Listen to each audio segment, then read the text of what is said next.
Oi, Gabriel. Fala, Jéssica. Tá Tô me ouvindo bem? ouvindo? Me vendo? Eu eu não tô te vendo, não. Tá me vendo? Não tá me vendo, só tá me ouvindo, é? Só Te ouvindo, eu estou tô te te ouvindo. vendo. Ah, então, vamos Quer que eu embora. entre Eu tô. de novo? Pode ser, vê se Vou entrar funciona. de novo, peraí. Ah,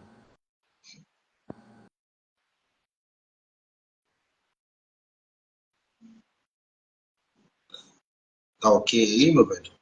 Então, eu. Aqui não deu nem pra ver, ficou da mesma forma, nem apareceu aquela a divisão na tela que geralmente aparece, né? Ficou, só deu pra ouvir a voz da Jéssica ao fundo só. Vamos ver se agora vai.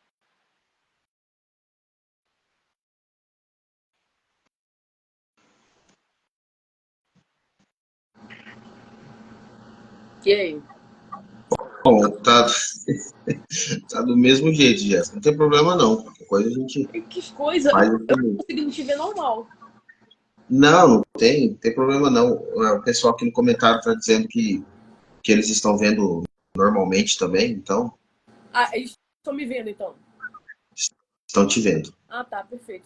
Então, Ah, então vamos embora aí. Deixa vamos lá, então. no Instagram aí.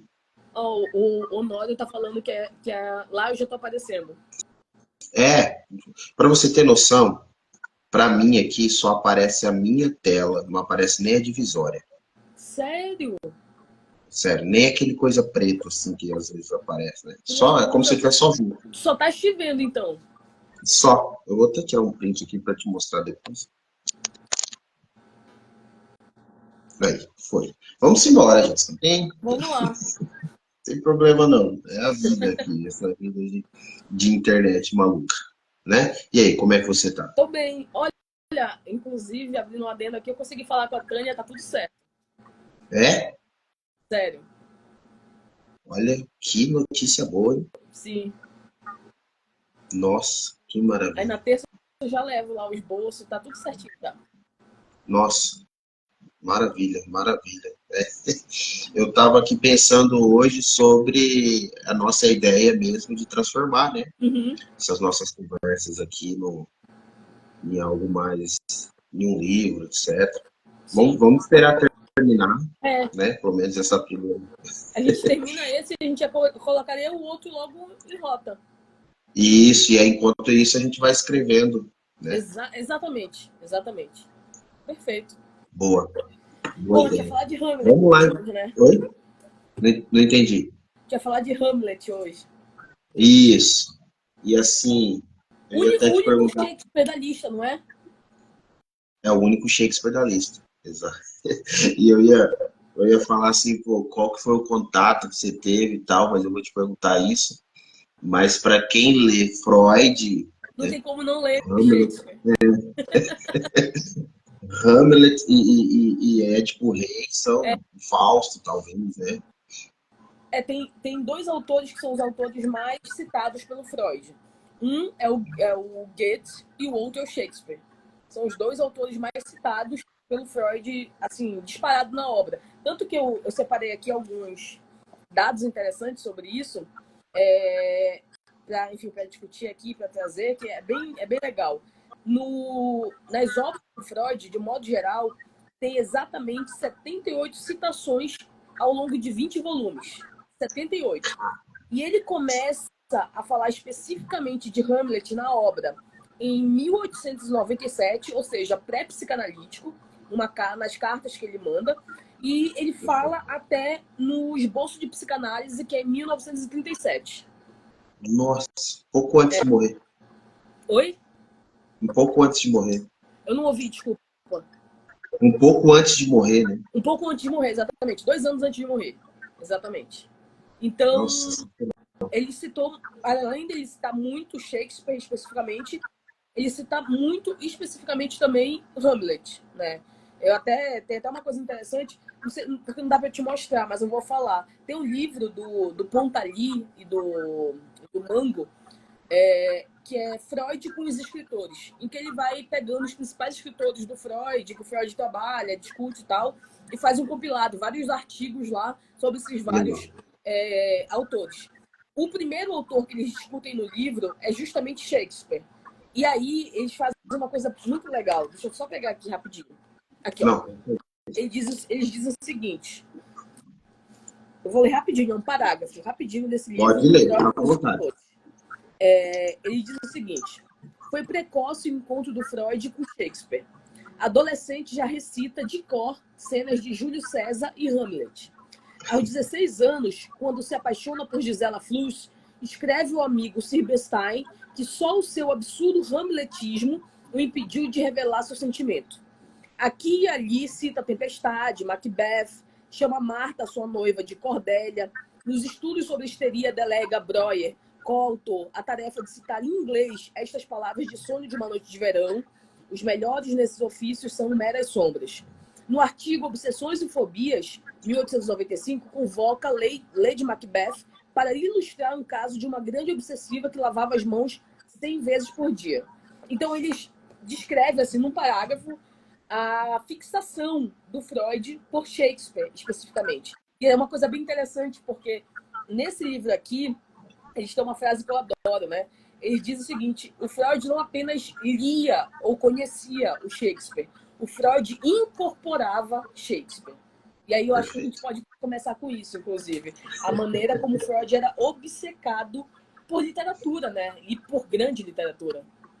Olha, eu, antes de começar aqui a nossa conversa, eu estava dando uma mentoria para um aluno, né? E ele vinha com essa questão de que precisava ler mais, estudar mais e tal. E daí eu lembrei lá do Pierre Hadot, da Sim. filosofia como modo de vida, né? Uhum. E daí eu disse para ele, bom, eu incorporo a vida, isso que a gente chama de vida intelectual, né? Da seguinte maneira, cara. Se você não colocar aquilo que você lê na sua vida prática, você tem que, de alguma maneira, incorporar isso, né? Uhum. Não adianta de nada. E aí eu dei um exemplo para ele do Foucault. Falei, imagina se um professor universitário dando aula lá sobre, sei lá, microfísica do poder, né? E aí, isso quase não acontece, né? E aí, nos corredores da universidade, depois da aula, ele está abusando intelectualmente de algum orientando, Uhum. né? Ou seja, a famosa um sujeito completamente hipócrita, né? Uhum. Acabou de dar uma aula sobre a questão das microfísicas do poder, como o poder se relaciona nas pequenas relações, Sim. e ele está fazendo na prática aquilo que ele acabou de negar em aula. Bom, mas o que tudo isso tem a ver com Shakespeare, né? E com Freud, sobretudo em relação ao Hamlet. Bom, eu acho assim, aqui eu estou de maneira, estou colocando hipóteses, tá? Eu acho que, como todo mundo que é dado à leitura, e o Freud era, Sim. um dos maiores intelectuais do século XX, a gente se vê muito no Hamlet, né? No Hamlet jovem, Uhum. né? Porque o Hamlet jovem era um intelectual também. Foi Sim. formado a ser o famoso príncipe filósofo, né? Ou rei filósofo, mas não chegou a ser rei, né? Sim. Mas ele foi formado para ser.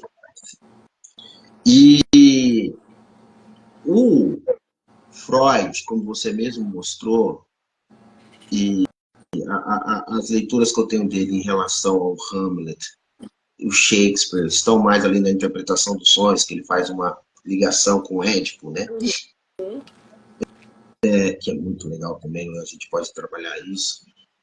Mas, cara, nessa citação que você trouxe tem algo muito legal. E eu vou terminar jogando a bola para você nesse sentido. Uhum. Ele recitava Shakespeare. Ele o quê? Desculpa. Recitava Shakespeare. Ah, recitava, sim, verdade. Então, assim, não tem como se incorporar mais um autor do que recitar o autor. Porque quando você recita, ele faz parte do palácio da memória. Sim. Bom, você internalizou, Uhum. né? Você internalizou, você só recita aquilo que você decora, né? Você só Sim. decora aquilo que você Verdade. lembra, né? Verdade. E, e ele recitava, pelo que você falou aí, e eu não tinha informação a respeito disso, no original. Sim, exatamente. O Freud, o autodidatismo do Freud era sobretudo para as letras e para as línguas, de um modo geral, né? O Freud, quando criança, ele aprendeu espanhol, né? Enfim, só para ler no original autores que ele idolatrava, assim como inglês, francês. Então, o Freud, é engraçado isso, porque o Freud ele tinha muita facilidade, muito embora não acreditasse por vezes nessa facilidade dele, mas ele tinha muita facilidade com as línguas, o que, não sei, talvez, enfim, com a nossa referência aqui no Brasil, não seja algo tão comum pra gente, mas talvez na referência europeia seja comum, né? Você tem que lembrar, inclusive geograficamente, que tem muitos países próximos, você tem ali um fluxo muito grande de convivência, então talvez seja realmente mais fácil esse contato. O que não é, enfim, de modo geral, que pra gente. Você pega, por exemplo, um país do tamanho do Brasil, mas todo mundo aqui fala português. Não tem ali no sul a galera que vai falar alemão, no nordeste que vai falar francês. Não tem isso, entendeu? Então é todo mundo só no português.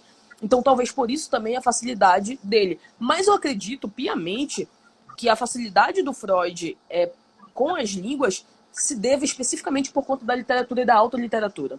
Eu acho que é inevitável, assim, quando você tem um amor pela literatura, pelos grandes romances, pelos poetas, que você não queira, de fato, conhecer como é que ele escreveu no original.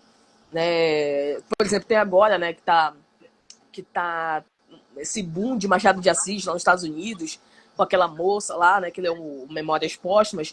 Ela quer, de todas as maneiras, aprender português, porque ela quer ler Memórias Póstumas em português agora. Ela quer ler Machado em português. E é isso, eu acho que não tem como isso não acontecer. Tu és muito mais, certamente, apaixonado que eu por literatura. Eu acho que o teu envolvimento, inclusive, de tentar entrar em contato com os autores também vai passar por isso, de tentar conhecer o autor no original, né? Não tem como não, no final das contas. Então, talvez por isso, inclusive, a facilidade, porque uma das maneiras que se tem de você ter um contato mais profundo com a língua é você tendo um contato mais profundo com o próprio autor, com a própria obra. Né? Então, eu ter que recitar Hamlet ou Shakespeare no original me faz, inclusive, com que eu tenha que aprender da melhor maneira possível aquela língua, né? De modo geral. Então, acho que isso passa também pelo jovem Freud. Porque ele é isso, né? Ele estava ali, imagina só, com 16 anos e entra em contato e fica completamente deslumbrado, né? Enfim, com esse autor. E tem uma coisa interessante. Eu não sei se é pela especificidade, de fato, da biografia do Shakespeare, mas o Freud, ele era fissurado para descobrir a identidade do Shakespeare, de fato. Ele comprava... Desculpa, você ia falar. Não, eu falar identidade no sentido de sexualidade ou Não. biografia. Identidade enquanto sujeito, quem era o Shakespeare. Porque até hoje tem Sim, enfim, esse problema, né, de que as pessoas têm algumas versões de quem de fato era o Shakespeare, né, a figura do Shakespeare, o homem Shakespeare. Se foi ele de fato que escreveu, se foi somente um homem, se foram várias pessoas que escreveram. E o Freud também sim. tinha isso. Tanto que o Freud, ele importava inúmeros livros que falavam sobre possibilidades de identidades daquele que escreveu aquelas obras. E ele tinha uma das versões ele acreditava mais. Tanto que eu estava lendo esses dias agora um livro que é um livro sobre memórias de um ex-paciente dele. E aí, esse paciente, ele tinha também uma paixão por Shakespeare. Tanto que nas sessões eles falam muito sobre Shakespeare, enfim, e das obras e tal. E o paciente, ele não tem a mesma visão que o Freud sobre a identidade do Shakespeare. E o Freud já tinha aquela outra visão, de que ele era acho que é um lord, tenho aqui anotado, depois eu posso até pegar, quem ele acreditava de fato que era o Shakespeare. E aí o paciente, enfim, entra meio que em briga ali com o Freud, né, discordâncias e tal, e o Freud fala, olha, pelo menos leia aqui esse livro que eu acabei de importar para discutir esse tema e depois a gente conversa sobre isso. Tanto que o paciente, é engraçado porque o paciente lê o livro entende o ponto de vista do Freud, entende porque que tem realmente um mecanismo para você acreditar que se tratava de uma figura que não aquela que comumente as pessoas acreditavam que era Shakespeare, mas ainda assim ele diz, tá, eu entendo que você tem argumentos para isso, mas eu acho que é uma teoria muito grande da conspiração e tal, e não leva a sério o Freud. Mas o Freud, ele realmente tinha essa fissura, né, para tentar. É engraçado, porque você pega, por exemplo, essa tentativa de quase que dominação daquele autor que vai por todas as vias. Então não é somente pela língua, não é somente por recitar as obras, ou seja, conhecer profundamente. Eu quero saber quem é aquele autor, né? Isso mostra, inclusive, a paixão do Freud. Eu acho que esse lado do Freud, esse lado literário do Freud, poético, é o lado, inclusive, que faz com que as pessoas, muito embora possam ter ojeriza dele, por vezes, vários teóricos, mas ainda assim o respeitem. É muito comum a gente Sim. ouvir falar, olha, eu não concordo com nada das teorias do Freud, mas eu sei que ele era um grande intelectual, eu sei que ele era um grande gênio. Talvez porque realmente ele fosse, né? Ele tenha realmente um apreço e um prazer enorme pelo conhecimento. Isso de todos os lados. Bom, enfim, eu acho que se o sujeito fizer isso e colocar essas ressalvas, beleza, mas enfim, tem uma certa arrogância aí também nessa questão, né? Porque, assim, de fato, Freud foi um gigante mesmo, um gigante mesmo. Enfim. Eu não tinha visto aquele filme dele com o Lewis, né? Mas eu Ah, revi, nossa, eu gostei muito. eu vi esses dias e o Anthony Hopkins, dá licença, né? Aquele Genial, né? sujeito é absurdo, né? Eu só não entendi por que eles retrataram o Lewis tão novo no filme. Ele não É, era tão novo naquele. naquela época, é verdade. Mas Não, tu sabes que mas, aquilo ali é uma teoria também, né? Porque, assim, é, aconteceu o encontro, só que ninguém isso, sabe qual é a identidade realmente daquele interlocutor. E aí acreditam que possa ser o Luz. isso. Porque o Lewis, ele lia o Freud, muito, Sim, né? no cristianismo Sobre, puro e simples ele cita, né? Muito embora é, esteja equivocado em algumas teorias, mas ele cita, ele não, lia então, realmente. eu ia falar um pouco exatamente a respeito disso, porque assim, ele leu muito Freud antes da conversão, Uhum. muito, muito Freud. E pós-conversão, ele leu Freud já com o olhar um pouco mais crítico É anglicano, verdade. assim, com aquela questão, etc. Mas ele não fez essa espécie de releitura pós-conversão, É entendeu? verdade. Tipo, ele veio com aquilo, porque ele leu muito na juventude. Tem Uhum. uma biografia do Lewis com o Dom da Amizade, né, dele com o Tolkien. E essa Sim. biografia ela é muito legal, ela é muito bem feita porque ela é como se fosse três biografias dentro de uma só. Ela começa Uhum. enquanto faz a biografia inteira do Lewis, depois faz a biografia inteira do Tolkien, depois junta as duas. E na parte do Lewis, ali foi uma das melhores biografias que tem, pelo Uhum. menos que eu vi, que a relação dele com Freud mostra muito mesmo como que ele lia o Freud, os debates que ele tinha na época, porque assim, foi contemporâneo, né? O Freud estava Uhum. publicando e estava lendo. Mas, nossa, o filme é muito bom. Eu gostei Sim. bastante do. Eu estava falando, por que eu estava falando da questão do filme? Porque, veja, um gigante como o Lewis, né? O Lewis lia alemão, ele lia Hegel no alemão, né? Lia o Sim. Novo Testamento em grego. E eu acho que isso foi uma das coisas que eu mais gostei no filme. Você mostra a reverência dele em É relação ao Freud. verdade. É verdade. Ele Olha, tinha um respeito, é eu verdade. posso não concordar com nada que esse sujeito fala, mas eu estou diante de um É gigante, verdade. de um gigante, de um grande intelectual. Sim. Então, assim, quando eu vejo as pessoas na universidade mesmo, sabe, com essas piadinhas Uhum. assim, em relação ao Freud, isso fala mais sobre a pessoa mesmo do que Do que eu sou fã, certamente. sobre o Freud, né? Ô, Jéssica, bom, eu confesso para você que existem certos livros assim que eu tenho um certo temor Uhum. de falar, e o Hamlet é É esse. um desses. Sabe? É quase um medo. Sabe? Sabes que uma Não vez um sei se você professor entende. meu, ele falou isso. Ele disse, olha, tem livros que são tão disseminados que as pessoas enganam-se quando elas acreditam que é mais fácil falar sobre eles. Fica mais difícil. Porque já Nossa, cara, falaram tanto, né? não, eu fico. Exatamente, eu estou ainda angustiado, assim, cara. Porra, Hamlet. Sim. Porque, assim, já não é fácil falar de Shakespeare. Já não é fácil falar de Freud, né? De psicanálise, de literatura. Aí você tem que. Porque o Hamlet é considerado um dos melhores livros do Shakespeare, né? Sim, verdade. Então, Talvez um dos mais conhecidos, né? Fora Romeu e Julieta. É. eu acho que mais conhecido deve ser o Hamlet mesmo. Mas por conta das Mais que Romeu e frases, Julieta? eu acho que é. Por conta das Caramba. frases. Ah, Sobretudo, entendi. ser ou não ser, etc. É verdade. Eu acho que ele é por conta Algo de disso. podre Né? no reino da Dinamarca. E no Reino da Dinamarca, É, exatamente. mas tem uma que eu adoro. Fragilidade, teu nome é mulher. Nossa, essa é bonita, né, É cara? lindo, né? O Nelson Rodrigues adorava essa frase. Eu tenho uma certa angústia. Esse é um dos livros que eu vou até te mostrar a minha edição aqui, ó. Sim. Ah, tá. Do, do, Essa não é a da minha é da tradução LPM. é a do Milor. É do Milô, exatamente. Foi a primeira vez que eu li foi nessa Da tradução. LPM, sim. Foi nessa tradução. E aí eu dei uma olhada nessa, a do Milor e a do Carlos Alberto Nunes. Nossa, o Carlos Alberto, inclusive, é daqui, mas eu não conheço essa dele. Cara, o Carlos Alberto, ele traduzia tudo, né? Não, Gente do céu, de Platão. Eu acho que ele chegou, inclusive, a traduzir Dostoiévski também, eu acho. Ele isso traduzia eu tudo. não sabia.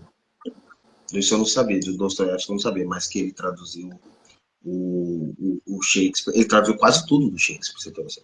Nossa. Quase tudo do Shakespeare.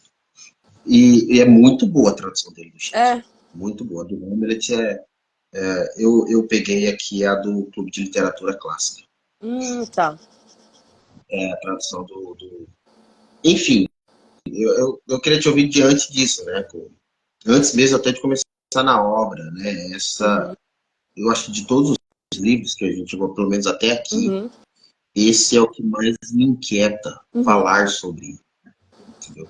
É, eu acho que a inquietude, ela gira em torno de um processo identificatório, porque o Hamlet, ele fala sobre a, as nossas questões mais profundas, e por isso que ele interessava para o Freud. Porque o Hamlet, ele fala de um processo constitucional do homem. O Hamlet fala daqueles conflitos enraizados infantis. O Hamlet fala dos desejos profundos que são insuportáveis e são proibidos completamente por um homem, né? O Freud, ele vai fazer a leitura do Hamlet. Muitas pessoas dizem a mesma leitura que ele vai fazer, por exemplo, em relação ao Édipo, porque ele vai falar também no Hamlet sobre o complexo de Édipo, mas tem uma grande diferença, né? Para o Sim, Freud e para a divisão entre o Édipo e o Hamlet, ela é central porque o Hamlet ele vai passar por um outro processo de descoberta, um processo que envolve, inclusive, os próprios desejos dele. Não é um destino, ele que vai ter que traçar esse processo agora. Então, é bem diferente, realmente, a maneira como Freud vai lidar e interpretar o Hamlet. Mas, talvez seja isso também que tenha tocado em mim bastante, esse processo de reconhecimento de si naquele personagem, eu acho que é isso que tanto afasta quanto causa uma certa estranheza, né, na gente. Porque a gente incorpora os próprios conflitos dele e a gente consegue saber a origem daqueles conflitos. A gente consegue saber por que sim, ele estava atormentado, por exemplo. E a gente consegue, inclusive, sentir aquele tormento dele. A gente sabe, enfim, no final das contas, do que se trata, ainda que a gente não queira saber, como ele por vezes não queria. Como ele por vezes poderia querer, inclusive, se afastar daquilo ali. Porque ele saberia, no final das contas, as consequências que teriam, enfim, que seriam tiradas dali quando ele adentrasse para realmente conhecer a verdade por trás de tudo aquilo. Então, talvez parta daí, de fato, todo esse processo. Eu anotei bem aqui uma coisa que é bem interessante, que o Freud vai falar sobre isso. Quando ele vai... Primeiro, o Freud, ele aborda o Hamlet num livro que é o livro, talvez, o mais conhecido dele, o mais clássico, que é justamente a interpretação dos sonhos. Nesse perfeito. livro, o Freud, ele cita uma coisa maravilhosa aqui, que eu vou ler rapidamente. Ele diz o seguinte: Hamlet é capaz de fazer absolutamente tudo, salvo vingar-se do homem que eliminou seu pai e tomou o lugar deste junto à sua mãe. o homem que lhe mostra os desejos recalcados de sua própria infância realizados. Desse modo, o ódio que deveria impeli-lo à vingança é nele substituído por uma autorrecriminação, por escrúpulos de consciência que o fazem lembrar que ele próprio, literalmente, não é melhor do que o pecador a quem deve punir. Então, essa leitura que o Freud vai fazer, né, de quem é o Hamlet para ele, eu acho que é parte dela, inclusive, esse estranhamento que a gente tem quando a gente se depara com ele. Não acredito, enfim, aí é uma leitura minha, que as frases e o reconhecimento do Hamlet, mundo afora, na civilização que a gente vive, ela seja aleatória. Ela se dá justamente por esse processo que todos nós passamos de uma maneira ou de outra, porque todos nós temos esses desejos recalcados, todos nós temos esses impulsos que a gente vai ter que direcionar para alguma coisa, e quando a gente reconhece no outro, a gente vai ter que dar um destino para aquilo ali. Ou seja, todos nós passamos por esse processo de consciência, por esse fluxo de consciência que o próprio Hamlet passa. E talvez por isso, enfim, todos esses sentimentos também contraditórios que a gente tem ao se deparar com uma obra como essa. E talvez, inclusive, o próprio Freud, né? O Freud, ele não tem esse problema com Hamlet à toa, né? Ou seja, essas citações demasiadas, isso, esse estranhamento com a obra. Talvez ele próprio, sem saber, ele esteja demarcando do que se trata, no final das contas, esse processo identificatório com esse personagem. Não, sensacional, Jéssica, sensacional. Bom, dentro da crítica literária, a gente tem uma espécie de termo para isso, né, que foi cunhado pelo Frank Kermode, né? O autor daquela famosa obra em muitos volumes, né, 5 volumes no caso, que é a cultura do romance. Mas o termo que ele cunhou para isso se chama o livro mundo, né, que o Howard Bloom vai trabalhar depois chamando daqueles livros que são os grandes teatros do mundo. Sim. Né? É engraçado, assim, porque geralmente livros que são cunhados dessa maneira pela crítica literária são livros maiores. É verdade. É um livro curto, né?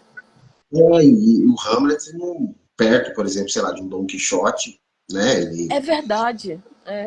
Mesmo sendo o maior livro do Shakespeare, aí é interessante essa questão. Ele é o maior livro do Shakespeare. Eu não sabia disso. É o maior livro do Shakespeare? É o maior livro eu não sabia, que legal. Mas perto dos outros livros que tem esse cunho, né? Do livro Mundo, assim, é um folheto, né? Perto do Don Quixote. Irmãos Karamazov, né? Exatamente. Então, essa universalidade na qual você falou, né? Porque é algo muito interessante, porque o Shakespeare, ele é um autor que ele penetra até mesmo o mundo oriental. É verdade. É isso que eu ia te falar. A gente tem, pelo menos que eu contei, inúmeras adaptações de Hamlet para o cinema, por exemplo. E tem uma adaptação que é japonesa, que é do Kurosaka. Né? Exatamente. É muito interessante isso, porque você vê um dos meus filmes favoritos, talvez o meu filme favorito da vida, porque foi o filme que eu comecei a amar cinema, muito pequena, que é Rei Leão, é uma adaptação de Hamlet. Né? Perfeito. O Chico Botelho, o tradutor, né, de Shakespeare, não dessa obra, mas de outras, ele fala que a melhor tradução dele é do coração. A melhor adaptação que ele acha é do coração. Ah, legal. E aí perguntado para ele por quê, né? E ele fala, por incrível que pareça, é a única adaptação que não tem nenhuma frase. Caraca, eu não sabia. É uma adaptação completa, né? Porque todos os outros filmes que fizeram a adaptação do Hamlet ou do Shakespeare, né? Pegam frases, sim, né? Do próprio livro e levam. Eu não consigo nem imaginar um filme que não tenha ser ou não ser, né? Eu não consigo imaginar. Parece que fica faltando alguma coisa. Ele gosta justamente por conta disso, né? Bacana demais, né? Muito interessante. Bom, e eu ia vamos entrar nessa questão do livro Mundo, porque assim, ele introduz algo muito interessante, que é a questão de sermos personagens do mundo, Sim. né? Que existe até a peça dentro da peça, que é o caso que acontece aqui no Hamlet. Sim. O Hamlet, filho, ele inicia a peça de uma forma, termina de outra, né? É aquilo que a gente chama de personagem cujo, Uhum. né? Personagem cujo. Terminou um arco dramático de uma maneira diferente da qual começou. Uhum. E me parece que ele é um sujeito, Jéssica, aí eu quero te ouvir, Uhum. que ele reconheceu esse grande teatro do mundo e reconheceu que ele é um personagem nesse grande teatro do mundo. E Sim. parece que ele sabe que ele está atuando. É diferente de atuar sem saber que está atuando. Você consegue entender essa questão que eu quis dizer? Eu Ele, estou falando isso como se pelo ele menos estivesse se olhando de fora, é isso? Isso. Consegui Entendi. perceber isso. Eu estou falando isso pelo menos da crítica literária, na questão da personagem. Eu queria te ouvir na questão da psicanálise nesse sentido, se faz sentido. Eu acho que é por isso, inclusive, que ele é diferente de Édipo, né? Ele é diferente de Édipo porque o Édipo, ele precisa de agentes externos para reconhecer isso.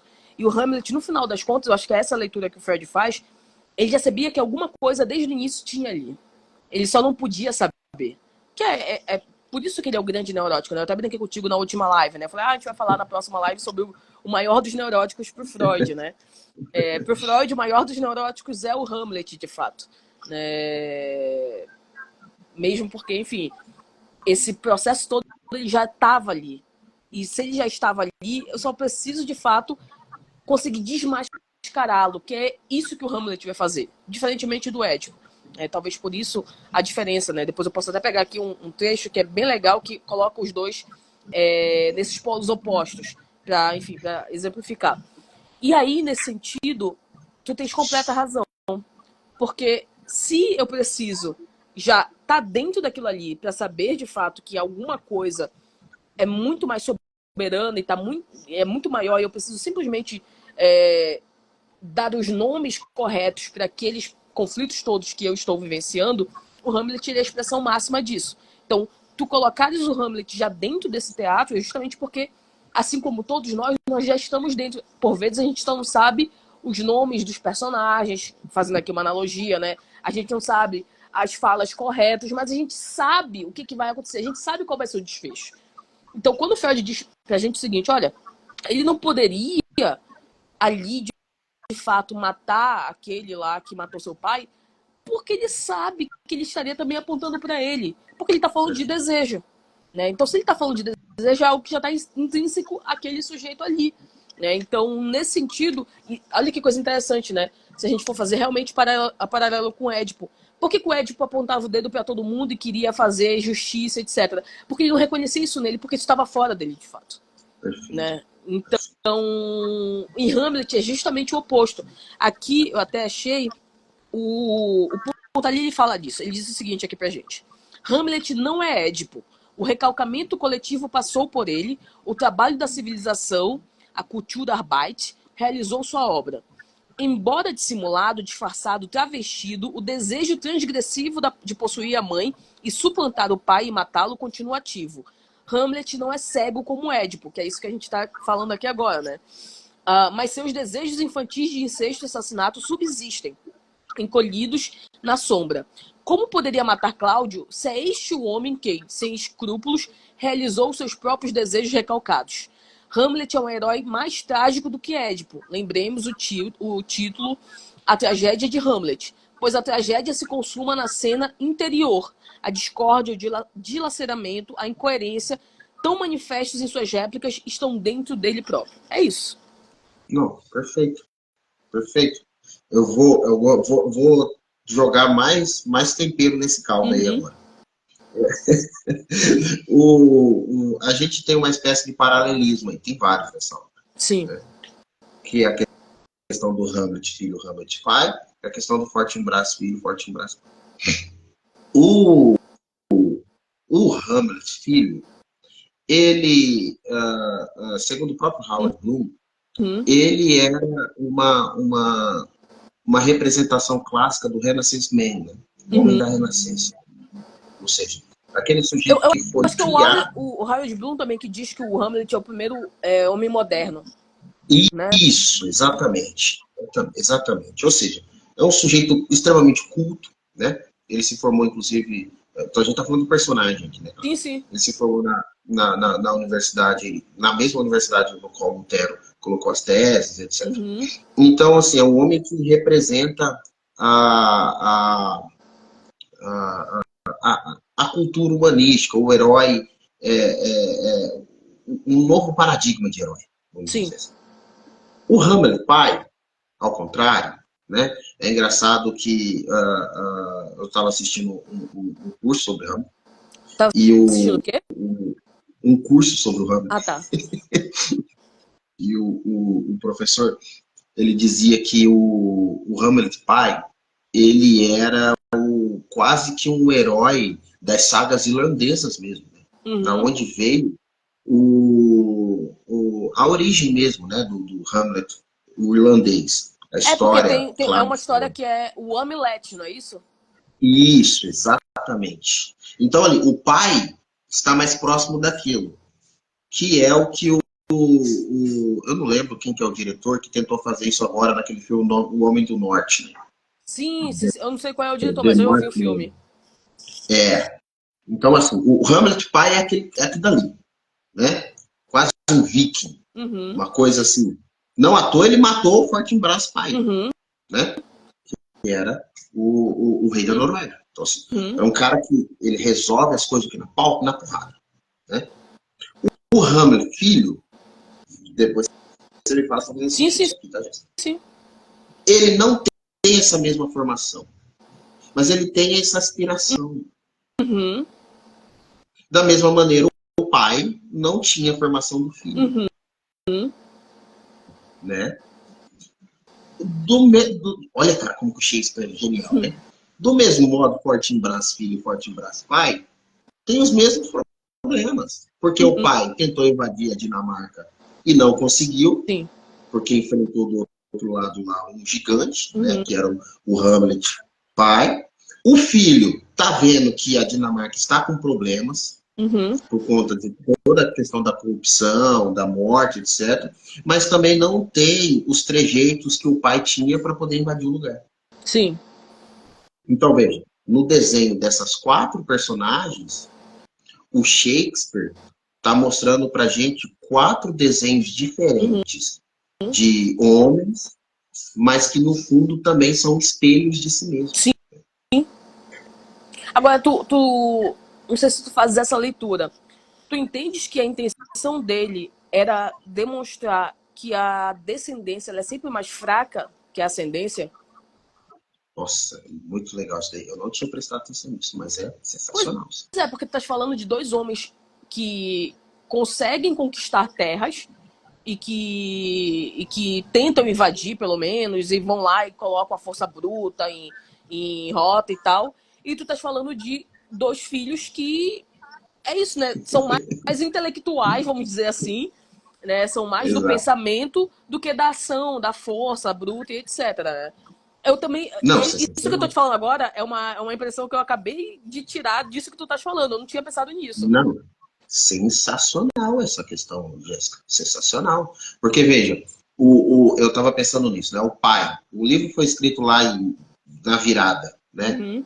Alguns dizem que foi em 1600, outros dizem Sim, 1601. Mas a gente tem a virada ali mesmo, né? Do que a gente tem de mundo clássico para renascença, mundo moderno, né? sim, Como vamos usar aqui o conceito do Bloom, sim. né? O primeiro homem moderno. E veja, é essa questão, o primeiro homem moderno não consegue enfrentar as coisas, e é É, engraçado, né? Porque a gente isso é está falando, legal. assim, não consegue enfrentar e tal. Mas, porra, é matar alguém, né, Jéssica? Mas aí é que tá. Isso pra gente, pós-modernos, inclusive, é uma barbaridade completa. Só que esse era o funcionamento deles comum. Então, se eu tenho. Olha que coisa louca. Se eu tenho um funcionamento que era comum, que era o funcionamento diário, ordinário de todo mundo, e eu tenho uma nova descendência que não consegue colocar isso em ato, é uma mudança brusca também. Por causa da formação dessa descendência. Olha que troço interessante. Exatamente. Exatamente. Agora tu me deixaste pensativa. Porque assim, ou a gente forma um humanista É. que consegue, né, fazer o reino ali, administrativo, etc., um rei filósofo, ou a gente forma um bárbaro, no sentido de que o cara vai conquistar tudo. Ou Mas talvez, aí, talvez seja essa genialidade do Hamlet, ele queria demonstrar que há espaço para os dois e que é necessário por vezes os dois. eu acho que esse é o problema, né, Uhum, subjetivo dele. Porque ele tem ali o espectro do pai, uhum, que eu vejo, eu leio dessa maneira, uhum. ou seja, a virilidade, o cara que resolve as coisas na porrada, etc. O espectro do pai. Sim, E ele tem a realidade ali diante de si. sim. É porque a gente colocando hoje, né, nos termos atuais, claro que isso vai depender de sujeito para sujeito, mas via de regra, né, se as pessoas fossem olhar isso de maneira coletiva, o que você faz quando você sabe que que o seu tio ele matou o seu pai para tomar o lugar dele? É isso, né? O que as pessoas normalmente acreditam que deveria se fazer ali? Quase 100% das pessoas sabem que alguma coisa tem que ser feita. Talvez os destinos que vão se dar, que vai se dar para isso é que as pessoas vão divergir, mas alguma coisa tem que ser feita, né? Então, a leitura que talvez o Hamlet não, o Shakespeare esteja passando pra gente é que tipo de atitude eu espero, inclusive com essa passagem aí entre duas versões de sujeitos que estão em rota ali naquela realidade do momento. Né? Então, não somente a brutalidade bárbara, também não somente a intelectualização vai dar conta de você resolver esse conflito. Perfeito, perfeito. Essa é uma questão muito, muito, muito legal desse livro, Uhum, que, enfim,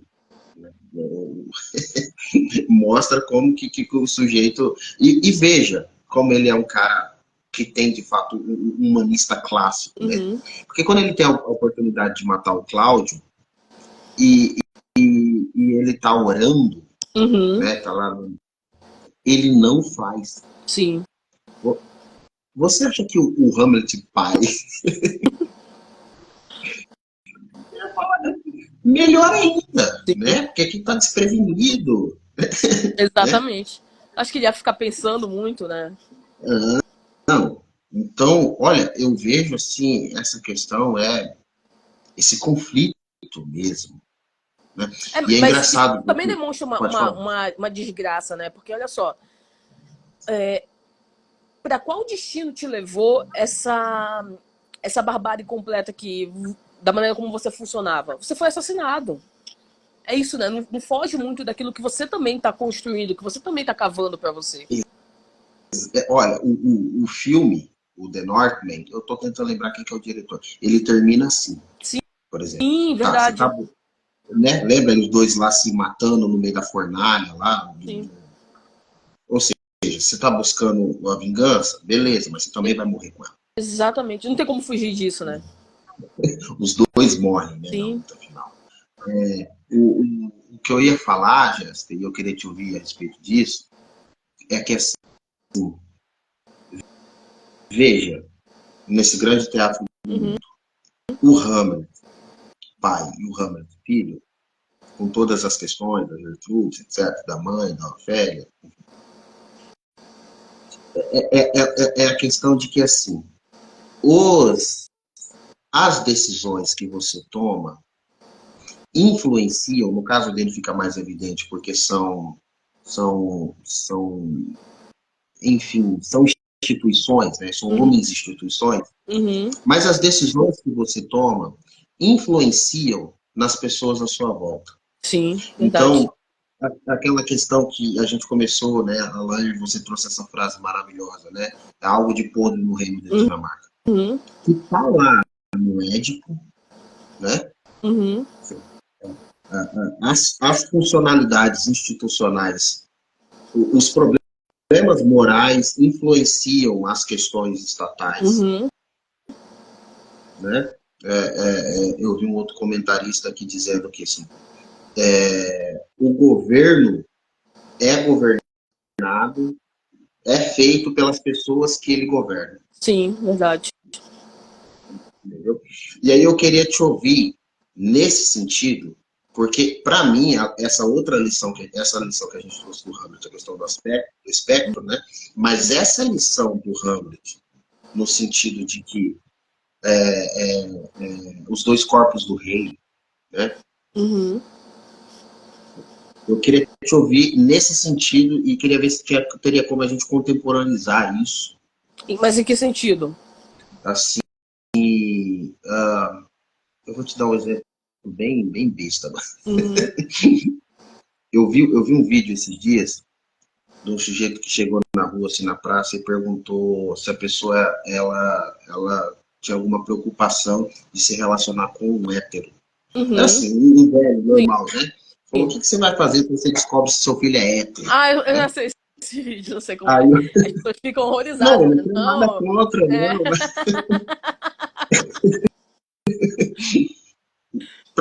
Por que eu trouxe esse exemplo? É que assim, essa pessoa, ela, na democracia que a gente vive, ela vota e ela, o mesmo peso do voto dela É, é o meu e o sim, seu. verdade. Essa pessoa não sabe que é um hétero. Sim. Né?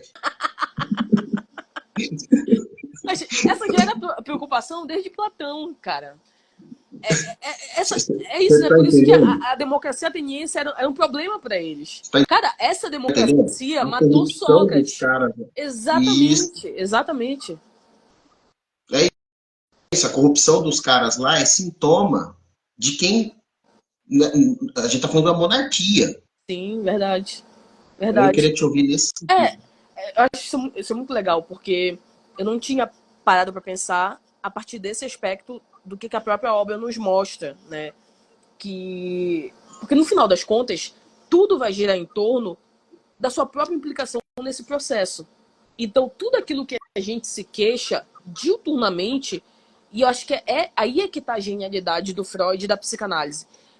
Porque só você investigar, que inclusive aquilo que mais te apurrinha a vida, tem uma digital gigante sua ali. Você não está deslocado. Eu acho que é isso, inclusive, que choca mais e que afasta mais as pessoas da psicanálise. Porque ela é insuportável para te dizer o tempo inteiro que você tem parcelas na desordem que você próprio está vivendo. A psicanálise, ela não é o que muitas pessoas erroneamente acreditam, ela não é a teoria da desculpabilização pelo inconsciente. Pelo contrário, de quem é o inconsciente é meu. Então o processo é seu, querido. Você tá ali implicado o tempo inteiro. Você não é isso, né? Você, ainda que seja muito pequeno, ainda que esteja naquele processo constitucional, você já é um sujeito, porque você já é um agente de linguagem, né? Quando o Lacan diz pra gente, olha, depois que o sujeito fala ele tá ferrado, porque ele tá dizendo o seguinte, olha, depois que o sujeito é falante no sentido de apreender a linguagem, ou seja, já se constitui enquanto sujeito, acabou. O processo é dele, a implicação é dele e a responsabilidade também é dele. Quando a gente, eu publiquei já tem um tempo, mas normalmente quando fala desse filme, todo mundo, enfim, curte, quer falar e blá blá blá. Tem um vídeo lá no meu canal que é uma análise que eu faço do filme Precisamos Falar sobre o Kevin. Acho que tu já deve ter visto. E aí o pessoal adora esse filme e tal. E aí, de todas as análises que eu faço, esse é o vídeo mais assistido lá. E aí chegou um comentário de uma senhora, que eu acho, na verdade, que era uma senhora. Não sei, pelo modo como falava. E ela disse que também que já era mãe lá no comentário e tal. E aí, o comentário dela, ela diz o seguinte, olha, eu entendo a sua análise, eu respeito a sua análise, mas eu não concordo com a sua análise, porque para mim, a criança já nasceu defeituosa. Porque não tem esse negócio, não tem esse negócio de que a mãe, ela investiu, não tem nada disso. Para mim, o negócio é com a criança ali que já nasceu com problema e tal. E aí eu tava explicando para ela uma coisa muito, muito importante, que quando a gente fala da responsabilidade no processo de constituição da mãe para com aquela criança, a gente não está falando de culpabilização daquela mãe, que é uma coisa que, assim, é completamente diferente o processo de culpa e o processo de responsabilidade. Responsável, todos nós somos na psicanálise. Somos sujeitos, somos responsáveis, independentemente do que tenha ocorrido e, enfim, do que tenha acontecido. Você, a maneira como você lidará e gerenciar aquele processo diz respeito ao seu processo de implicação subjetiva. Ponto. Agora, culpabilização não. Culpabilização é uma outra questão. Você não é culpado pelas coisas que acontecem na sua vida. Você é responsável por elas. São coisas diferentes. Por que isso é importante? Por que eu tô falando disso? Porque todas as vezes que a gente perceber, seja de maneira macro, socialmente falando, civilizatoriamente falando, culturalmente falando, ou seja, de maneira micro, ou seja na polis, ou seja, dentro da sua casa, tudo que acontece, você tem uma ligação direta com aquilo ali. Então, a gente não tem um ex-condenado da justiça na presidência da República de maneira aleatória. Perfeito. Eu tenho também, ainda que eu não tenha votado, eu também tenho uma parcela ali, de alguma forma. Eu tenho uma parcela porque eu estou dentro desse processo cultural, estou dentro desse processo daqui da comunidade, do Brasil e blá, blá, blá. Isso serve, e assim, obviamente, dentro de casa, né? De tudo que acontece ali, eu tenho uma digital impressa e eu preciso lidar com a responsabilidade que advém também daquelas relações que eu estabeleço com as pessoas que estão na minha vida, né? Então, isso é muito importante porque somente sujeitos que incorporam essa posição e entendem a sua própria responsabilidade diante de tudo que acontece na sua vida conseguem, inclusive, encontrar um caminho diferenciado. Uma vez me perguntaram, Jéssica, o que tu acha que precisa acontecer para que a gente saia desse lamaçal moral que a gente vive atualmente na civilização? O que eu acho que precisa acontecer para que a gente saia disso é os sujeitos incorporarem uma posição ética de responsabilidade diante da própria vida. Se a gente começar daí, nossa, a gente já vai estar na frente de muita gente, de muita coisa. Porque o que a gente vê hoje é o processo oposto. A gente vê hoje um processo de culpabilização externa extrema. Então todo mundo é culpado, menos eu. Todo mundo é responsável, menos eu. Eu sou uma pobre vítima, né? É aquilo que o Daniele Giglioli fala, né, no livro dele. Que a vítima, ela é o herói do nosso tempo. Você olha, por exemplo, para um sujeito como Hamlet, que fica ali melancólico pelos cantos, dizendo, meu Deus, o que foi que eu fiz? Tem uma frase que depois eu posso até ler, que eu adoro essa frase, em que ele vai basicamente dizer, né, que merda de... Enfim, aqui, achei. Maldita sina que me fez nascer em tempos tão desordenados. Cabe a mim consertar isso. Mas olha que coisa interessante. Olha o que ele diz aqui, né? Maldita sina que me fez nascer em tempos tão desordenados. Perfeito. Até aí você fala, porra, vitimista, que já tá se queixando do tempo. Mas olha como o Shakespeare ele é realmente genial. Olha o que ele fala em seguida. Cabe a mim consertar isto. Então, meu amigo, né, não quero saber do Trump, do Lula, do Bolsonaro. Eu quero saber o que é que eu posso fazer para melhorar o meu dia a dia. Ah, Jéssica, mas é um saco, sei lá, empreender num país como o Brasil. Realmente, eu tenho pena dos empresários no Brasil. Mas o que eu posso fazer minimamente no meu dia a dia? Como é que eu posso isso, né? Lidar com a minha casa, com os meus, com a minha família. Tem uma frase que eu tirei de um filme, que depois eu vou até colocar nos meus stories. Cara, ninguém tá nem aí pra você. Essa é a realidade crua da vida. Ninguém tá nem aí pra ninguém. Se você não fizer por você e pelos seus, ninguém vai fazer. Então, esse processo de implicação subjetiva é o que faz com que a gente saia de uma vida completamente desordenada, conflitual, para uma vida minimamente ordenada. Perfeito. E assim, as pessoas não estão nem aí para você, não é só puramente por uma questão de apatia, né? É porque as pessoas têm mais que fazer. Sim. Né? Não, e é isso, você não é o único. Você é só mais um.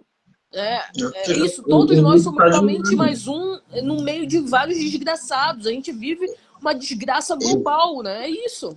Exatamente, as pessoas estão vivendo, estão correndo atrás do seu, né? Claro que a gente está pensando aqui de uma maneira mais ordenada da sociedade, claro que tem maluco aí no meio disso tudo, Claro. né? Mas é assim que as coisas estão acontecendo, que estão andando, né? E eu fiquei pensando aqui, porque lá no Homem do Subsolo, né? Porque o Homem do Sabias que veio Subsolo... agora na minha cabeça o Memórias do Subsolo? Agora, Sério? parece que foi transmissão de pensamento. Sensacional, sensacional. Porque eu fiquei pensando assim, ele é um Hamlet, de alguma maneira, em outro nível. No nível muito mais baixo, né? Ele é o Hamlet que fica somente se queixando dos tempos desordenados, mas que não tem a vírgula depois. Exato, exato. Porque você vê até um certo amadurecimento assim no Hamlet, sobretudo quando ele volta lá da Inglaterra, Sim, né? verdade. Ele, ele, ele, ele é aquele sujeito que fica naqueles monólogos infinitos interiores, Sim, etc. Mas ele tá ali, no é. sentido assim. Eu vi aqui, o Howard Boone diz isso.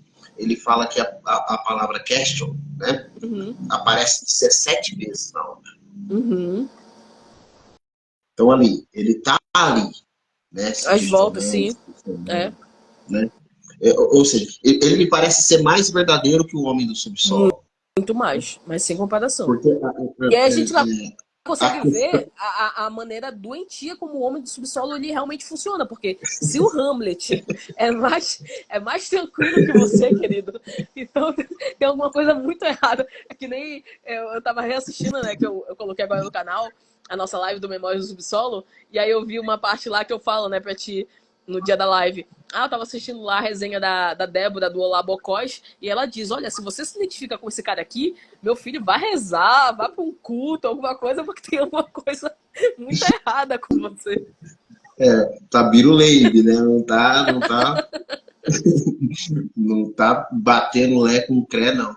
Ô, Jéssica, eu queria te ouvir, eu falei na live anterior a respeito dos fantasmas, né, dos Uhum, espectros.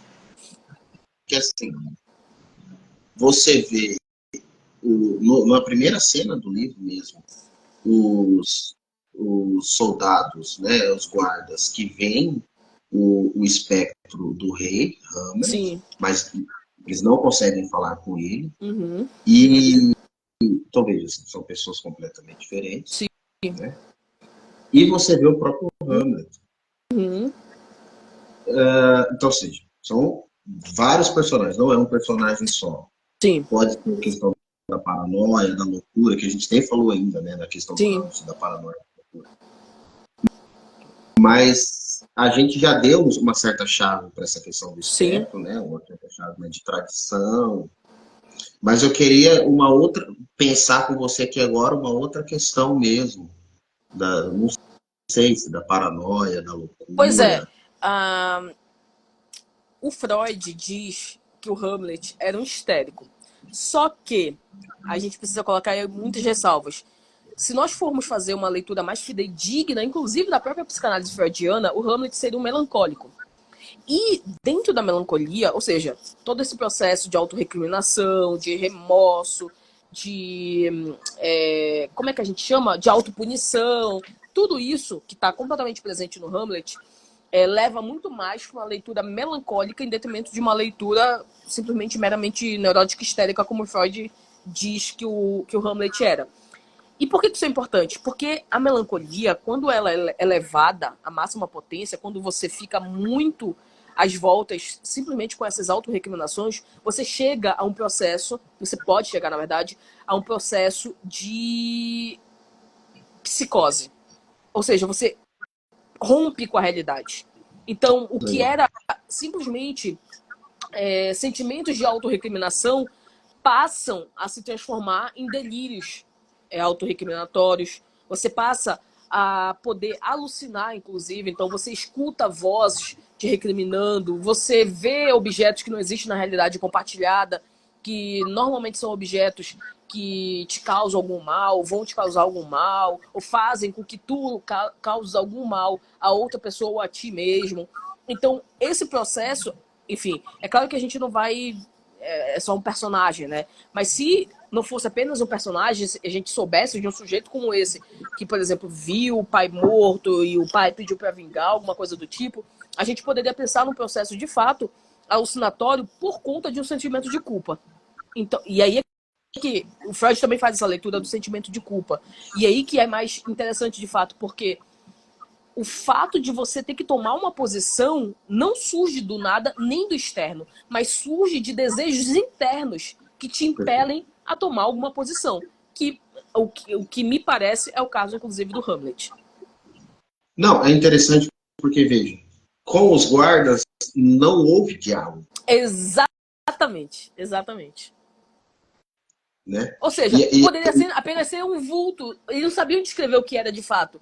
E aí, Exato. diante daquilo que eles não sabiam descrever o que era de fato, que poderia ser um vulto, qualquer coisa, o Hamlet enxerga e conversa com o próprio pai.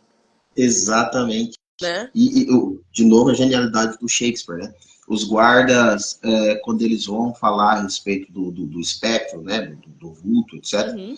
eles falam de um cometa que passou no céu. Né? Exatamente. Eles estão ali naquela espécie de estranhamento do mundo. Né? Exatamente. E é, de novo, a questão de que, bom, tem alguma coisa de podre no reino da Dinamarca. Sim. Né? E é, inclusive, nesse ato que há essa frase. Né? E Algo de podre no reino da talvez, Dinamarca. aí não sei, aí já é uma leitura minha. Talvez esse estranhamento, inclusive, partindo inclusive de outras pessoas que não necessariamente o Hamlet, é porque talvez ninguém tenha comprado de fato o fato de o marido daquela rainha morrer e ela fica com o cunhado dela, sabe? Tipo, isso Então, é estranho, isso tá no ar, sabe? As pessoas podem não não, dizer, tão rápido mas assim, né? Não teve nenhum momento de exatamente. lutamento. Então, talvez é isso, né? Talvez, obviamente, né? A gente tá falando aqui do Shakespeare.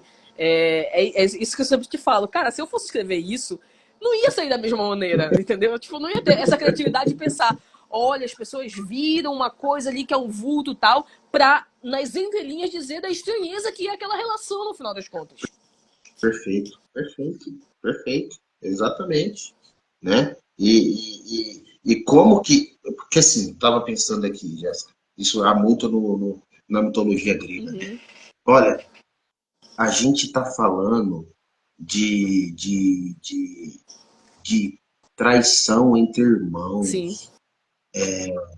de sobrinho, no caso, aí, querendo matar tio, Uhum. mãe, que ali, para o período do Shakespeare, essa relação da Gertrudes com Cláudio não era vista como casamento, era vista como incesto mesmo. Exatamente. Veja, isso é na realeza. Exatamente. E Né? olha que coisa interessante, Então, né? É por isso que todo mundo gosta de The Crown, por exemplo. Por quê? É a realeza funcionando de uma maneira comum, como muitas pessoas funcionam no dia a dia. exatamente. O Shakespeare é É. genial. Né? Ele está falando, ó, o que está acontecendo no cabaré da esquina. Exatamente. Porque talvez as pessoas não ligassem, né? Tipo, ok, né? A gente já vê isso aqui no nosso dia a dia. Mas olha que coisa louca, né? Ele faz questão de fazer com que os personagens sejam da realeza para que isso chame a atenção. Por quê? Porque supostamente eles estão afastados da plebe. A plebe fazer isso, ok, eles são bárbaros de fato. A realeza fazer isso, olha só, então a gente é muito próximo da realeza também. Olha que genialidade, né? Não, sensacional. Não, é sensacional. Essa questão da falta do diálogo do espectro com os guardas, eu não tinha pensado nisso. Eu pensei agora durante eu falar com Sim. você e eu vou aprofundar mais depois. Eu queria te ouvir, Jéssica, a questão daquele duelo no final, a questão do envenenamento também, que é muito comum nas obras do Shakespeare, Sim, né? é A gente verdade. nem mencionou a questão da Orfélia, né? Que eu fui ver depois que ela é vista como o mito mesmo da donzela indefesa, Uhum. assim, que é sempre Ela se suicida, né? bela, frágil, né? Mas também fica com essa frescura lá com Hamlet, de vai, não vai, né? Mas, Na verdade, enfim, eu anotei aqui que ela enlouqueceu após a morte do pai. E após ser renegada interessante, por Hamlet. interessante. Eu até. O, ele não Antes de falar deixa claro disso. isso, né? Essa Desculpa, eu não questão ouvi. do suicídio, mas pode falar. Eu não ouvi o que tu falaste antes, desculpa. Não, eu ia falar que ele não deixa muito claro essa questão do suicídio, mas ele deixa lá, né? É verdade, tu tem razão. Antes de falar sobre isso, eu achei aqui a parte que eu ia te falar sobre a fixação do Freud pela identidade do Hamlet. Olha só o que o Pontali diz aqui pra gente. Cadê? É que eu tava bem aqui, peraí. Você tem esse livro em PDF, ou Jéssica? Não tenho, mas eu posso te mandar esse capítulo aqui todo. Tá. Eu encontrei ele na estante virtual aqui, eu vou dar um vídeo comprar ele. Deixa eu ver. Ah, tá aqui. Olha só o que ele diz aqui pra gente. Cadê? Freud, cadê? Não, vou pegar desde o início. Então, Tá. por que no fim da vida, Freud, que tanto incensava o nome de Shakespeare, quis lhe tirar esse nome? Porque aderiu à ideia de que era impossível um filho sem instrução de um pequeno burguês de Stratford, que, em Londres, alcança uma modesta posição de ator, ter sido capaz de produzir obra tão considerável e prestigiosa. Mostra-se ainda mais desdenhoso nesta passagem de O Mal-Estar na Cultura, quando diz: não consideramos uma cidade provinciana inglesa como muito civilizada ao lermos que um monte de esterco se espalhava diante da casa de seu pai em Stratford. Freud, portanto, está convencido, quer se convencer a todo custo, de que não é o homem de Stratford nascido diante de um monte de esterco, e sim Eduard de Vere, 17º Conde de Oxford, Lord Grão-Camareiro da Inglaterra, a título hereditário, o verdadeiro autor. Então, Freud ele não acreditava que o Shakespeare era aquele homem comum que nasceu numa casa paupérrima, mas sim um lord, um conde de Oxford. Não, eu vou dizer o que o paciente do Freud disse aí. Eu entendo, mas eu também discordo. O senhor tem bons argumentos, né? Mas. Não, eu também discordo, eu também discordo. Eu acho que Sim. não, não. E é até mais legal assim, né? Exatamente. E é O muito filho tem louco lá o de... Freud falar isso. O Freud foi um homem paupérrimo, que a família não tinha dinheiro para comer por vezes. E ele era um homem. Nasceu um menino super intelectualizado, mesmo a família não sendo intelectualizada. O pai não era um homem intelectualizado, a mãe também não. E ele que se transformou Sim, no Freud, né? e a família... E engraçado, que a família do Shakespeare, assim, né? Pelo que a gente sabe, o pai vendia vinho, né? Uva e Uhum, tal. E ele falou, não, eu vou para algo completamente diferente, né? Vou ser sim. ator mesmo, Ah, é só a gente pegar escrever. o E, Machado aqui no Brasil, né? exato, perfeito. Né? Alguém que não tivesse uma vasta relação biográfica a respeito do Machado, fala, não tem como um filho de, Exatamente. né, de negro, quase pardo aí, com uma portuguesa pobre, ser Não, um menino analfabeto que vendia, ainda criança, paçoca com a madrasta para poder sobreviver, né? Tipo, não aprendendo existe. francês, não tem, ele realmente, aí tá a beleza da coisa. Mas eu acho que entra naquilo que tu falou a respeito dessa admiração mesmo, né, do Freud em relação ao Shakespeare, É, que aí entra quase nessa obsessão mesmo, assim, não é possível, né, com certeza. exatamente. Eu quero saber quem é esse cara. Né? Mas é engraçado, né? Porque ele também não tira isso do nada. Ou seja, as pessoas tinham essas versões a respeito da identidade do Não, Shakespeare, né? não, a gente está falando de um sujeito, né, do século É verdade. encontrar biografia e vastos, rastros historiográficos Tu sabes que a, palpáveis. a, a Tatiana Feltrin, ela fala isso em relação a Jane Austen, né? Que praticamente não se tem nada biograficamente sério sobre a Jane Austen. Ou seja, são tudo elucubrações, falácias e etc. Não, a gente não tem sobre o Don Quixote, É né? O verdade, Miguel de Cervantes, né? Miguel de Cervantes, a gente não tem.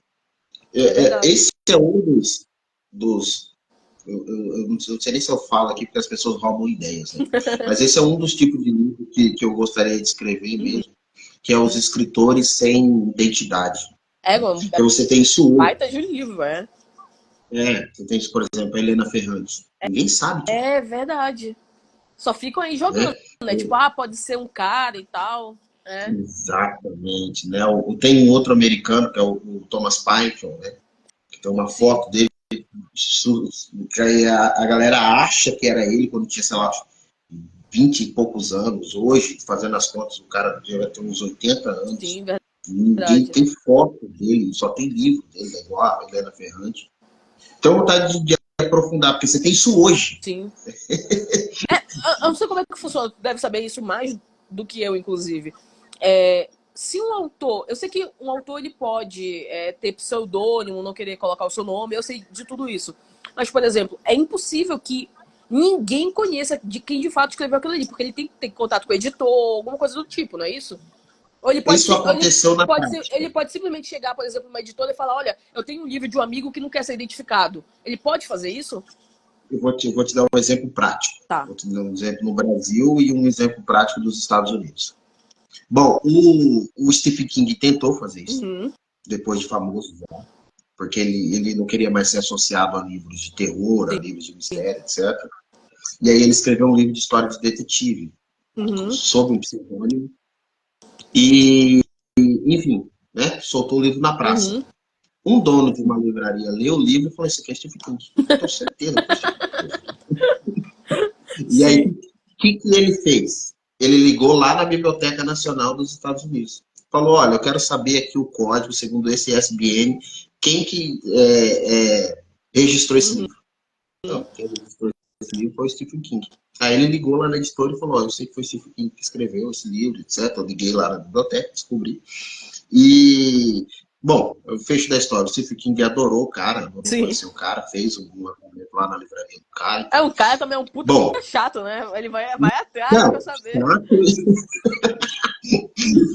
E, e assim, eu li isso num livro sobre o segredo dos best-sellers, um livro muito legal, e que ele fala o seguinte: a estilística, a maneira em que o autor escreve, é a digital do autor.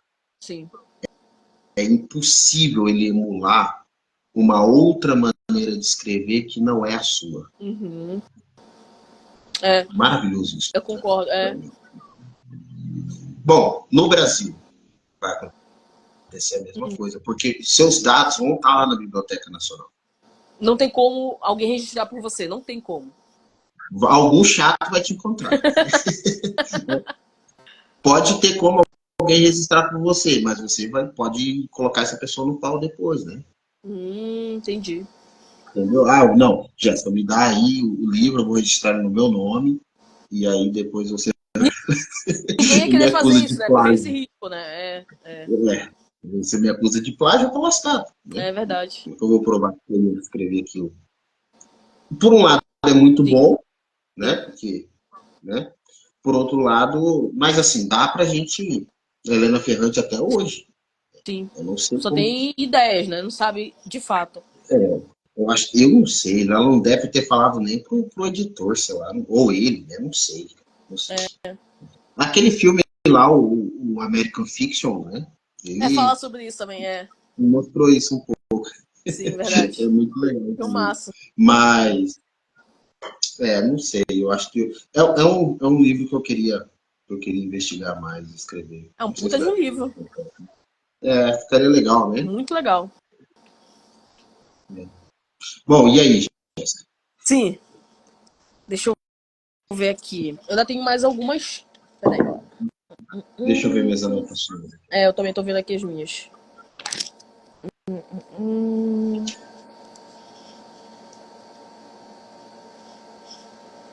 É Marcelo que fala, né? Há algo de podre no reino da Dinamarca. Isso, é um dos guardas, exatamente.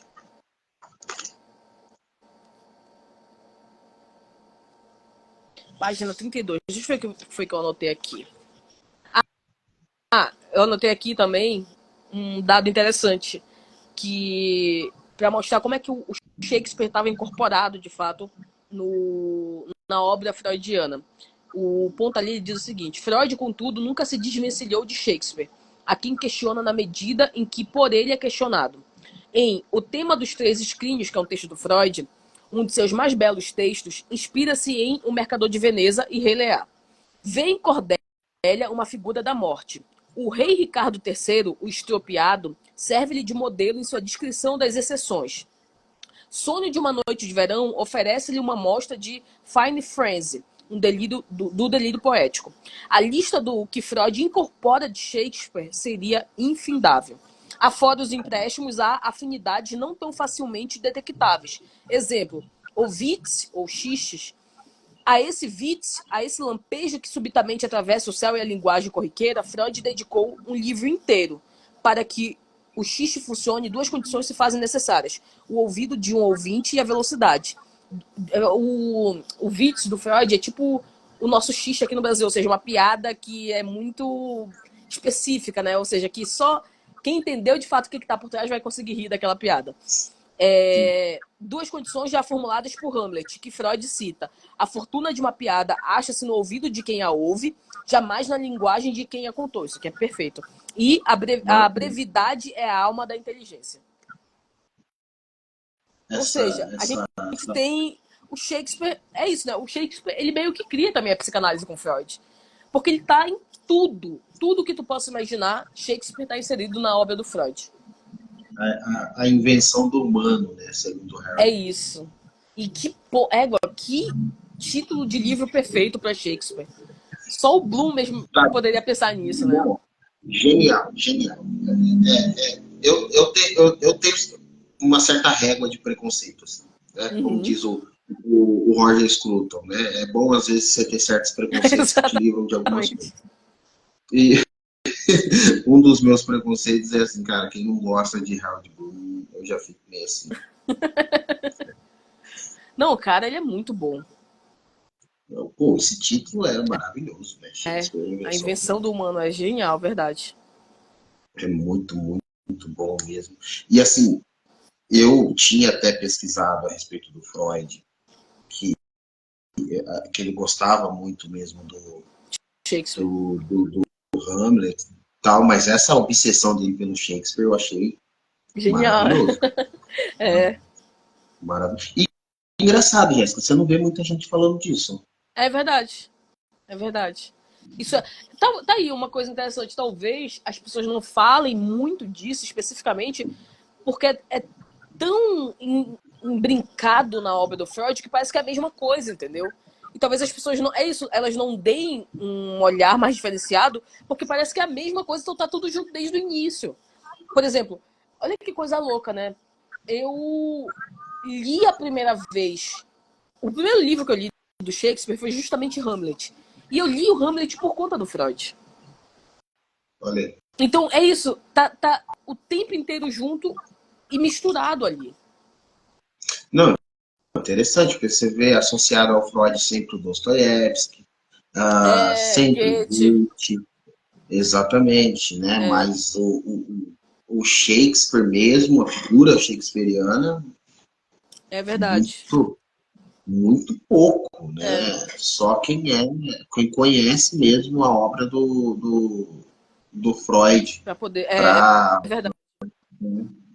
Assim, as tragédias gregas, né? As grandes tragédias gregas. Mas eu vou pesquisar melhor essa questão, porque eu fiquei muito interessado. Fiquei muito interessado. Sobretudo em fazer essa meta-leitura, né? Como que o Freud leu Shakespeare. Sim. Entendeu? Sim. Que é uma coisa interessante, né? Olha que coisa louca. Eu escuto muito mesmo, muitas pessoas fazendo suposta referência, na verdade, porque a referência ela tá incorreta, a como Freud analisou tal obra, né? Então você pega lá, sei lá, os Irmãos Karamazov.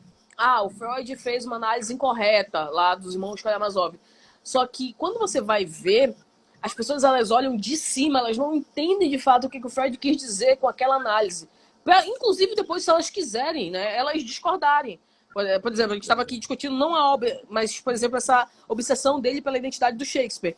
Aí você olha e fala, tudo bem, eu entendi o que ele quis dizer, mas eu não concordo. Mas eu entendi o que ele quis dizer. As pessoas, normalmente, já por preconceito com a obra dele e com ele próprio, elas olham por cima e não entendem a profundidade que ele quis dar, de fato, àquela leitura. E isso acontece muito também com Shakespeare, no sentido de que entendem que a leitura que o Freud faz de Shakespeare, a leitura que o Freud faz de Sófocles, ela está completamente equivocada porque eles só olham o que supostamente eles entendem, por exemplo, por complexo de Édipo.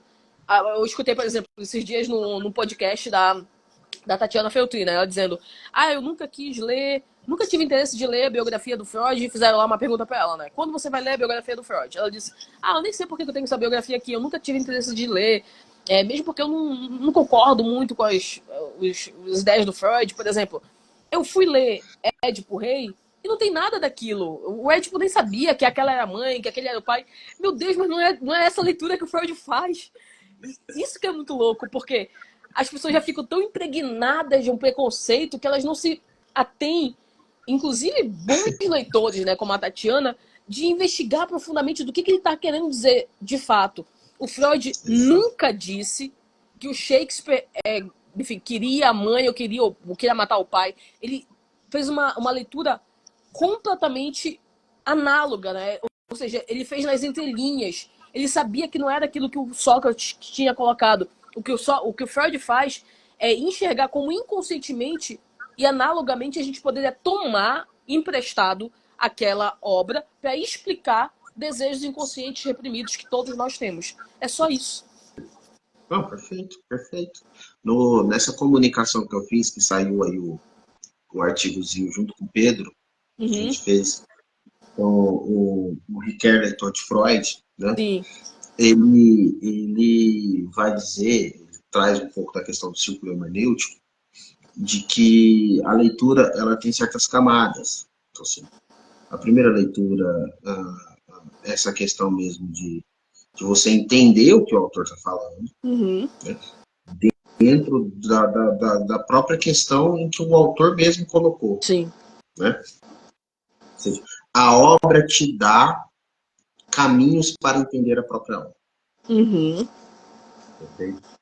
A segunda questão, que é uma questão hermenêutica, aí é uma questão de interpretação. Exatamente. Mas ela, bom, pode estar associada à primeira questão, pode estar associada à segunda questão. Aí Uhum. entra uma questão crítica, né? Uma questão crítica. Mas, assim, falta às pessoas, no caso os leitores, essa bagagem mesmo. Né? Essa bagagem de reconhecer que existem leituras. Exatamente. Né? Perfeito. Das coisas. Né? A gente aqui tem feito isso, né? Eu tenho tentado trazer uma questão mais da área da crítica literária, Uhum. mas eu sei qual escola eu estou falando, né? A partir de quais autores eu estou partindo. Uhum. E a gente faz isso também, né? Olha, eu aqui agora, Gabriel, vou colocar uma hipótese. Bom, Uhum. então, assim, é interessante até para quem esteja nos ouvindo depois, né? Para perceber que isso é um método. Perfeito. Isso é um método. Eu acho que é o que as pessoas mais pecam ao ler Freud é não conhecer o método Freud. É Freud verdade. tinha um método. Né? Freud ou a psicanálise, né? Sim. Da qual ele. Há um método, É você precisa verdade. entender o método, né? Perfeito. Para perceber como que o sujeito funciona. Perfeito. E aí? Bom, a gente vai para os próximos livros. Ó, o próximo. Estava pensando aqui que os próximos. Desculpa, você ia falar, tava pensando o quê? Eu estava pensando que os próximos assim, é quase monotemático, né? Tem algumas. É verdade. É verdade. Ó, a gente tem ainda. O próximo livro é Madame Bovary, em agosto. A gente tem ainda A Morte em Veneza, Travessuras de Menina Má, Felicidade Conjugal e o último é Eichmann. A gente deixou por último Eichmann em Jerusalém. O último é o que vai. Olha, Nossa, só livro desses pesado. daqui, só tem. Deixa eu ver. Um, dois, três, quatro. Tem três que eu escolhi e dois que tu escolheste. Tu escolheste Travessuras de Menina Má e Felicidade Conjugal. Exato, exato. Bom, Vai lá, Madame Bovary. Olha, a gente vai sair de um grande melancólico e a gente vai pra uma grande histérica, né? A gente vai pra Emma Bovary.